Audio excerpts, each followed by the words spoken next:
What's up, you certified beauties? Nick here from Nick's Taxes. Today we're going to look at how to start investing for beginners in Canada. I've made a couple videos on some stock picks and some investment advice, and I'm getting some comments on how do I invest in such and how do I do this. So in today's video, we're going to look at how we can invest in the stock market as a Canadian. So hopefully this video gives you value. If it does, be sure to hit the thumbs up and be sure to subscribe if you want more content on personal finance, tax, benefits, those kind of things. So today we're going to look at how to get started in the stock market. First thing we're going to need is a broker. We're going to look at our investing accounts. We're going to look at how much money we're looking at, strategy for your investments, and then we'll talk about some major stocks and sectors for the Canadian market. So be sure to stay tuned for the entire video to get a full understanding of what's going on here.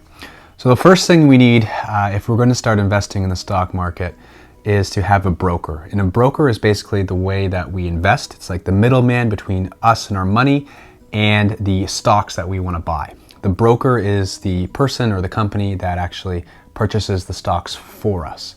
So there are a couple major ones out in Canada. Obviously the major banks are the big ones. You know, if you invest or if you bank with a major bank, CIBC, RBC, Scotiabank, BMO, they all have their own trading platforms. And so you can use their direct investing trading platforms. Questrade, you've probably heard of that one. You've probably seen the commercials. They are a lower fee investment vehicle or a broker. And then Wealthsimple as well. You've probably seen a lot of ads. I see them a lot on YouTube. And they are a no fee broker.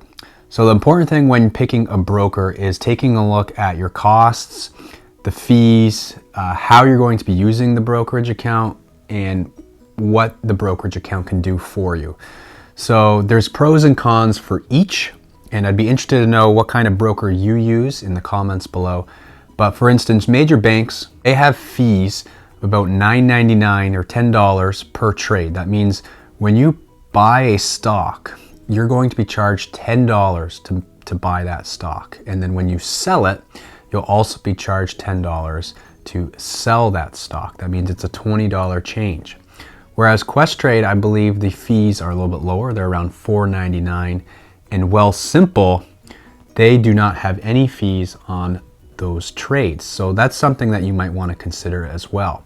While Wealthsimple does have free trades, they are limited in terms of what stocks you can buy and the amount of research and different capabilities that Wealthsimple has as a brokerage compared to, say, investing with RBC Direct Investing. So there's some pros and cons, and I encourage you guys to do your own research as to which broker would be best for you.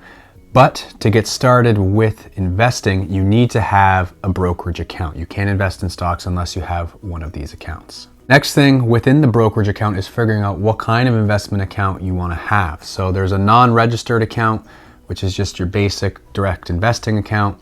You can invest in a tax-free savings account. I've made videos on TFSAs. You can invest in an RSP, or you can invest in like an RESP or other registered accounts out there. But these are going to be your main three here, your non-registered, your TFSA, and RSP. Again, just like with your brokerage accounts, it's going to be important for you to understand which investment account you're going to want to use and why, the pros and cons for each as well. For example, a tax-free savings account, all of the gains that you earn within the TFSA are tax-free. However, you can't use any losses, or you can't offset any type of investment expenses that you have within the TFSA. However, in the non-registered account, you can do that because you're taxed on all your gains. So it's important to understand what kind of investment account you have and what you want, and then also obviously the rules of each account for how much you're investing within that account and what you're doing within that account as well. So I'd take a look at, if I were you, if you're just starting out and you don't have a TFSA, I believe that's a great place to start. RSP obviously for retirement, and then a non-registered is more so, I believe, for riskier plays.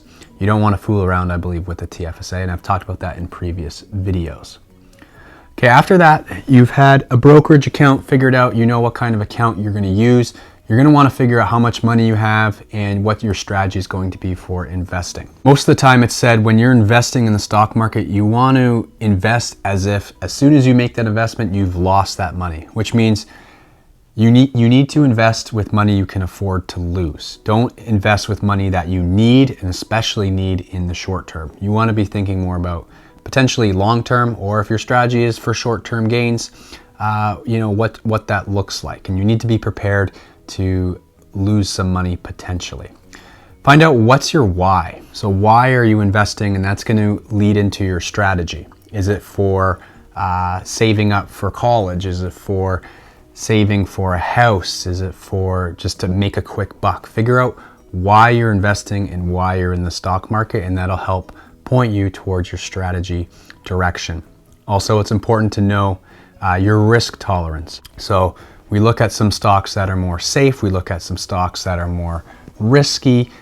Again, how much are you willing to lose? How much are you willing to invest? That's going to influence how you invest within the stock market, if you're investing in individual stocks or ETFs or whatever that may be. You need to have a strategy, and you need to figure out how much you're going to invest in that strategy for your long-term or short-term or whatever your goals are. But you need to establish that, I believe, before you even set up an investment account.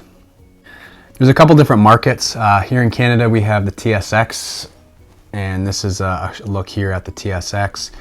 In the US, big popular one is the S&P 500. There's a lot of other different markets out there, but it's important as well to understand your markets and what you're looking at when you're investing.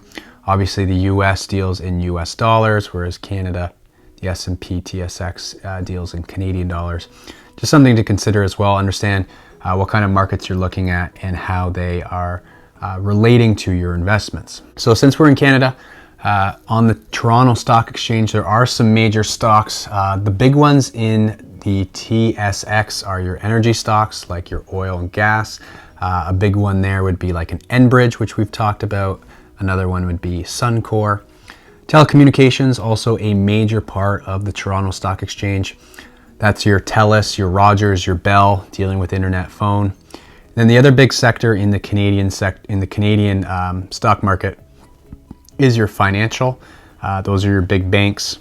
Obviously, those are massive here in Canada. Unlike the US markets, there's not a whole lot of tech stocks of that nature. These are going to be your main three within Canada. Obviously, you can invest in whatever markets you want, but here would be some Canadian options. So with energy, I'd take a look at Enbridge. Telecommunications, I really like TELUS. And financial, right now I'm looking at Scotiabank. So those are my three. If you wanted to get started and you want three more safe plays, quality plays, those would be three stocks from three major industries within the Toronto Stock Exchange to get started. So that's today's video. I hope you got value out of that. If you have any questions, feel free to leave them in the comments below, and I will see you guys in the next video. Happy taxing.